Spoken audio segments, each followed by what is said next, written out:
African Football Dream Team, l'équipe de rêve du football africain. C'est une émission de télé-réalité qui part à la recherche de futures vedettes africaines du ballon rond. Ça commence dans un peu plus d'un mois, 44 joueurs. Ça se passe en Guinée équatoriale. Et pour en parler, la productrice du projet est avec nous, Mathilde Lafarge, et Ruslan Obiang Nosoué, le secrétaire d'État au sport équato-guinéen, parrain du projet. Bonjour à vous. Bonjour. Alors avant de parler de ce projet, une réaction à cette affaire que l'on vient d'évoquer dans le 24 heures à la une, un possible plan secret de sélection au faciès des futures stars du football français. Qu'est-ce que ça vous inspire ? Je trouve ça juste aberrant et honteux, tout simplement. Et j'espère que c'est pas vrai. C'est tout ce que je peux en dire. Bon. Je pense que c'est la même chose. Je pense que tous les Africains, l'équipe de France est en référence d'unité et d'intégration. Et c'est pas bon si les choses se passent comme ça. Je pense que c'est pas une bonne image pour la France. Alors revenons à ce projet. D'abord, pourquoi ce choix de la Guinée équatoriale ? Est-ce que c'est pour coller à la prochaine Coupe d'Afrique des Nations qui va se dérouler en partie là-bas ? Oui, également, mais d'abord la Guinée équatoriale parce qu'ils ont construit des infrastructures sportives absolument somptueuses et complètement adaptées pour accueillir un tel projet. Et en plus, bien sûr, il y a la CAN qui, en janvier 2012, qui a organisé Guinée équatoriale, Gabon. Donc, en fait, tout était parfait. Alors, concrètement, qu'est-ce que ça veut dire quand vous dites qu'ils ont le matériel ou les infrastructures appropriées pour votre projet, justement? En quoi c'est approprié? Ça veut dire que c'est un complexe. Les jeunes doivent rester en vase clos pendant 3 mois. Ouais. Là, ils ont des infrastructures donc hôtelières à l'intérieur du complexe, des terrains de foot synthétiques, une piscine. Tout est situé au même endroit. Tout est localisé dans un lieu unique. Donc même la production, tout est parfait, tout est prêt. En fait, c'était fait pour vous avant. Je crois bien. Ouais. C'est le destin. 44 candidats au départ.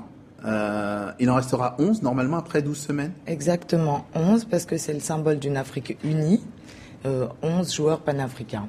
Voilà, 11 aussi parce qu'il y a 11 une équipe. Oui, voilà aussi, ouais. Et puis 11 pour le symbole de tous ensemble. Là, c'est l'Afrique ensemble, on rêve africain là. Ouais. Donc quand il y a 11, ça fait une équipe, ça veut dire que tous ces gens-là seront ensuite pourraient aller avoir un stage, avoir quelque chose à la clé. Voilà, je précise bien qu'il s'agit d'un stage et non pas d'un contrat. On va offrir la possibilité. C'est quoi la différence? Expliquez-nous. Un contrat, c'est qu'on on ne ment pas et on vend pas du rêve juste pour en vendre. On propose un stage, on va braquer les projecteurs sur des talents et on leur offre la possibilité d'aller s'exprimer chez des professionnels pendant 8 semaines, ce qui est largement suffisant pour prouver son jeu. Et ensuite, pourquoi pas signer des contrats, mais ce sera le jeune qui aura fait en sorte de signer. Rien n'est facile, il y a des grades et puis voilà, c'est pas un sésame qu'on offre. On va regarder le clip promotionnel de cette African Football Dream Team, et puis on revient vers vous.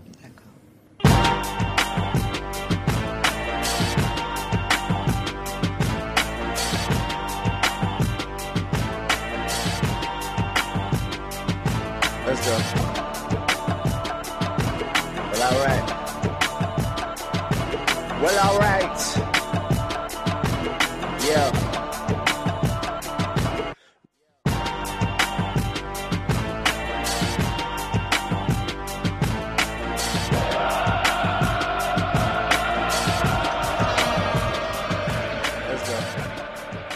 On a vu pas mal de stars du football africain.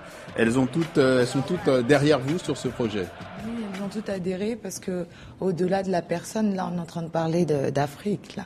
Donc, on est tous concernés. On doit soutenir ce projet parce que pour une fois, on présente l'Afrique hors VIH, hors politique. Là, on présente le glamour africain et une belle production de belles images et du rêve. Monsieur le secrétaire d'État, qu'est-ce qui vous a poussé à vous lancer dans cette aventure? La productrice est venue à la Guinée équatoriale et elle a présenté le projet. Et on a discuté et on a vu que c'est un projet très intéressant pour la jeunesse africaine. Et je pense que l'engagement de la Guinée équatoriale, c'est une manière de supporter la jeunesse africaine et en particulier pour promotionner la Guinée équatoriale. On connaît que la Guinée équatoriale, c'est un petit pays. C'est difficile qu'il y a beaucoup de personnes qui ne connaissent pas la Guinée équatoriale. Et avec la Coupe d'Afrique, la co-organisation avec le Gabon, les deux pays, nous sommes très impliqués dans des African Food Dream Team. Et comme madame, il a dit, notre infrastructures sont finies. C'est pour ça la première édition, on va faire là-bas à Malabo. Mais c'est aussi une manière de faire un lever de rideau, de donner un coup de projecteur sur votre pays avant la Coupe d'Afrique des Nations aussi. Oui, totalement. C'est une promotion de la Coupe d'Afrique. On va faire le Gabon et la Guinée équatoriale. Et d'une manière de situer à niveau géographique la Guinée équatoriale. Quand les personnes écoutent le nom de la Guinée, c'est facile qu'ils pensent de la Guinée-Conakry ou la Guinée-Bissau. La Guinée équatoriale, c'est très difficile d'exister, que les personnes ne connaissent pas. Nous sommes là en Afrique. Nous sommes l'unique pays de l'Afrique qui parle espagnol. Oui, on va vraiment parler de vous bientôt avec la CAN. On va beaucoup parler de vous aussi, de toute façon, bientôt. Comment s'organiseront les journées? Est-ce qu'il y aura comme la journée d'un footballeur professionnel, entraînement, musculation? Comment ça se passe? Oui, tout à fait. On les met en conditions réelles. Donc, des entraînements 2 fois par jour. Ils ont quel âge d'ailleurs?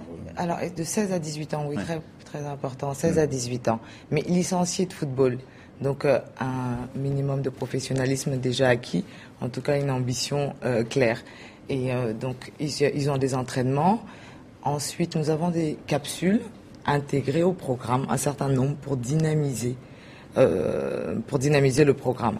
Donc, ce sont des rendez-vous à FDT.